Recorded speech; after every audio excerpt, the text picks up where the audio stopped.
So, you're being bullied, huh? This is how to handle bullies and stop being bullied. One of my mentees asked me how to handle bullying as she was about to start high school, and I had to say it plain. They'll never stop. That's the unfortunate thing. There will always be bullies in your work, in your school, in your career, even in your family. People will always be there to try and tell you what you're doing wrong or who you are is wrong. And that is just the way life works. But will it keep you down? No, it shouldn't. And let me tell you why. Sometimes people have just already decided that they're going to hate you.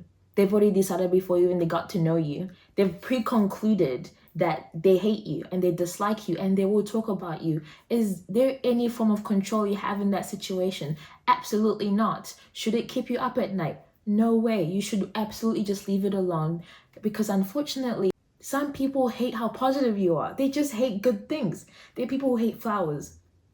There are people who hate how you smile, how you bring energy, how you're so enthusiastic, how you're so kind, your sweetness, your good character. Some people hate those things, or they can't tolerate those things, or for some reason they see good things as something that is weak. It's a reflection of who they are. Generally, some people hate good things, and that's not your problem. You can walk away from that. We have no idea what's going on inside their head. And do we want to? Absolutely not. You have to understand, when people are bullying you, they're trying to control you, it's a form of weakness. People who try to control others are weak. They have nothing else in their life they haven't control. They're having a bad day or a bad life, which happens to everybody. That's no excuse. But they want everyone else to feel it. Is that fair? No. Now, in terms of rental headspace, what you put in your mind and what you're thinking about, when you entertain or you allow those thoughts on how someone is talking about you or bullying you, you are letting them occupy good rental space in your head. Are they paying money? Are they giving you anything positive? Is it inspiring you? Is it lifting you up? No. What do we call that? A bad investment. Why do we do the bad investment? We sell them, we kick them out, put them in a petri dish and put them in a shelf. We do not need that. It's bad rental headspace. Keep things in your mind that provide value. Another thing to consider is this person that's talking about you or mistreating you any way or form of inspiration? Are they even an asset? Do they provide any form of value in other people's life? Are they someone you should be like, oh wow, maybe I should really consider my life because their life looks like this? Do they have, I've never personally met anybody who bullies people or gossips about them having a healthy social life or social dynamic. Happy with what they're doing in their life. They're providing good value to the people around them, they're contributing to society in some form of way, and something that they absolutely love. And their life is a reflection of something that I would probably want to inspire to. I've never met someone like that who does talk about other people. In fact, there is no time to be talking about people if you have your head down and you're focused and you're doing what you need to do to get your life in the way God has shown you and in the way that your life would make you so proud and fulfilled. There literally is no time. You have to also ask yourself, how do you even feel around this person? Do they make you feel good about yourself? Are they someone you'd be proud to call a friend or even an acquaintance? These are situations that can get into serious cases, especially in terms of work. And if they are causing that, definitely go tell somebody. We do not encourage people to keep quiet when things are getting worse. People need to understand that there are consequences to their actions. As you are aware, we do not negotiate with terrorists. And darkness. They're counting on the fact that you don't tell anybody, you don't do anything about it, and you just roll it and you take it. And that's not what we're going to do. There is a way to do that subtly without you being you as absorbing it. Another example is that you do not react, you respond. You respond from a place of clarity and from a place of sobriety, that you control your mouth. And in fact, sometimes you give them silence. Why? Bullies love fuel. They're waiting on your reaction, which is not a response, so that they can use that exact thing, twist it, and make you look bad. All you have to do sometimes is literally be quiet and walk away. That disempowers them. In fact, it makes them look like a jerk, because they are.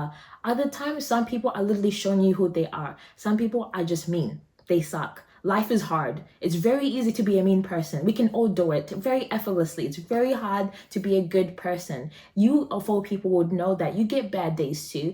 Bad things happen to you too. Life is not always happy, go merry, yet you show up and you be peaceable. Because you're here and you're watching this video, you probably, even like my mentee, she asked me, I don't know how I can consolidate this, because she's a peaceable person. She's trying to find and figure out ways, not the bully, but her, the person who's being bullied. She's trying to consolidate ways on how to make this a peaceable thing. That's the thing. People always attack people who are peaceable. Life is ready to punch you and spit you out. Your goal is to make sure you keep yourself with the thick skin, but with the soft heart. I like to give it a duck metaphor. Ducks, when they're in water, they have feathers that have that oil in them, and that oil repels water. So the fact that they constantly on water, the water just constantly slides off of them and they never get wet. I need you to be like a duck and let those things that they say about you be water. May it just roll off of you and die and go to the ground, and it'll get in you, and your feathers make you cold, make you wet and unable to fly. You need to have thick skin. Yes, let it just roll off and die, but have a soft heart. The whole point of attack with bullies is they want to kill the very thing that you are, which is probably a really lovely person. It's very easy. I think we've all felt or experienced it when we were young, some form of jealousy. We tend to hate things that we want to be, or we tend to hate things that we don't have ourselves. So that person is literally showing you, I don't have that, or this is the only way I can get these things. The only way I can get friends is bully them. So I'm going to bully you because it's the all I know. Sometimes that's all they know. That's a poor excuse, but that's just who they are. Again, this is something you cannot control. If you cannot control people, and we cannot even control their perceptions of us. We have no control of that. There is no need for you to waste your life, good mind, your good effort, and your good energy on thinking about how people think about you. There is nothing we can change or do anything about it. So you literally have to allow them. But when push comes to shove and it's endangering you, you have to make sure that they know there are consequences. There are classic and elegant ways you can do that without even talking to them. Deal with it in proper ways. But when it comes to small, shifty things like that, it's ridiculous. Another beautiful thing that I learned from my friend, I was complaining to her about workplace. People who treat me and mistreat me because I'm one of the younger people in the workplace. And I was very shocked because I never experienced that in high school. I didn't have a normal high school experience. I kind of had a homeschool type of setting. So I never had a lot of cliques forming or people who kind of like barricade and band together to go against you. So I had all these older people acting like 15-year-olds. They were venting to her dad, and he asked us, how old do these people sound that are bullying you or talking about you? Typically, most of them sounded between the age of 8 to 13, but they were 30 or 25. And he was like, then deal with them accordingly. If they act like a child, treat them like a child. How do you treat a child? You let them, do whatever they're doing. This is not to say 8 to 13-year-olds are immature, but when you're a child, typically you're just acting on your impulse. If you're angry, you're angry at someone. If you're annoyed, you're just annoyed. But as an adult, you get emotionally regulated. You learn to deal with things in a healthy manner. You're not expected to. You need to be allowed to be a child. So if this person sounds 6, treat them like a 6-year-old. Can you reason with a 6-year-old? Can you have a normal conversation with your 12-year-old in terms of like a complicated situation, like, hey, you're hurting me, or they have no idea, or they're clueless. So you need to treat the person the way they sound, or most of the time, let them be, leave it alone. It has nothing to do with you. Another thing is that people will really punch downwards or criticize downwards. To be honest with you, whether you're doing something or you don't, people will always talk about you. So you better might as well be leveling your life up, better be focused on doing the things that you need to get done, because despite, especially if you're a person of color, they'll talk about you anyway. You cannot please people. In fact, you cannot even please yourself. There is nobody in this world that you can please 100%, including yourself. So you will die trying. So you might as well just keep on focusing on pleasing one person, and that is God, and making sure that you're satisfied with the choices you make.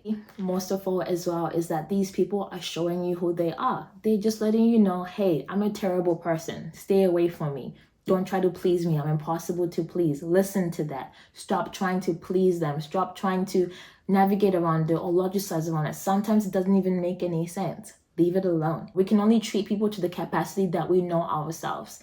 Typically, people who are whole and free and healthy and excited, they want the same thing for everybody else. You can't possibly expect that out of someone who has less than that. They're showing you what their life and their world looks like. It is very sad. These are just work bullies. These are just career bullies. These are just family bullies. They need to understand that you share a world with people. You can't just use people as emotional punching bags. Don't let yourself be an emotional punching bag. You need to know that nobody likes a bully. Even when you're 20s or 30s or 40s, nobody appreciates a bully. If you tell anybody about it, in fact, they will go and talk to them for you. This is generally what happened for me. Someone told me someone was bullying me, talking about me. I had no idea. So this lady then defends me, steps up for me and shuts it down because she's like, she literally has done nothing to you. So you can do that. Sometimes you do have to tell them, excuse me, especially if you've never interacted with these people. But despite that, your character will speak for itself. Your results will speak for them. And they'll look like the idiot. Out here, they're probably saying how much you're a bad person, yada, yada, yada. But meanwhile, you are literally not doing any of that. That is so much louder than you even saying anything to them. The results speak for themselves, and the silence is loud, and they will look stupid. And that's the whole point. They want to invite you into the game, so just end the game immediately by not interacting. Lastly, do not put that burden on yourself that it's your mission to supposedly interact with the bully, stop a bully. In fact, all you have to do is bypass them, and in fact, understand that they will always be there. In fact, laugh at it, because most of the time it's a childish act. It's someone acting from a place of lack. They generally don't have something that apparently they find in you. And wow, isn't that a compliment? We don't appreciate it. We don't romanticize it, but that is what's happening. You need to understand that they have no control over your destiny, over your future, or how you look. You will still be yourself. There's nothing that they can do. They have no power. That's exactly what they're trying to do. I have the power. By bullying you, I have the power. They don't, because they can see you're a person they cannot control, and hopefully by getting a reaction out of you and your impulse, they control you. So you need to understand your reactiveness is a form of giving someone your control. You allow people to make you angry, unfortunately. You allow people to make you upset. So remove that power completely. They have not that capacity. Decide today, before you meet anybody else in your life, whoever still tries to bully me, you have no power to get a reaction out of me. From today onwards, you will respond. You respond from a place of clarity, from a place of power, wholeness, and love. And understand that person is lost or broken or has some form of wound that they're trying to share you in it, and you refuse that interaction. Just understand and know this is what happens in living in a broken world, but you don't have to be broken in it. Be different.